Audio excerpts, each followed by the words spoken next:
без разлика дали има предлог од комисијата, дали владата ќе заседава за затворање, можноста за затворање на овие две гранични премини?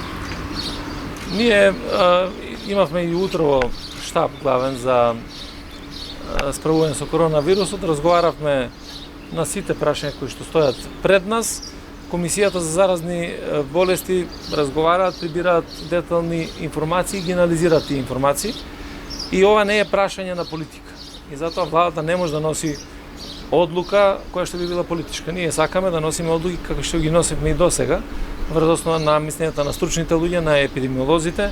Ако се согледа било каква потреба за било каков начин, се не преюдицирам дали би било тоа соодветен начин на поминување на граници и така натаму, ако се согледа дека има било каква потреба да се превземат некакви мерки, дури тогаш ќе разговараме на влада и ќе ја носиме таа мерка. Значи, бидејќи немаме предлог од комисијата, уште е во сила старата одлука, што значи отварање на границите со овие две гранични премини, така? Ако немате донесена нова одлука, ние немаме, тогаш важи старата.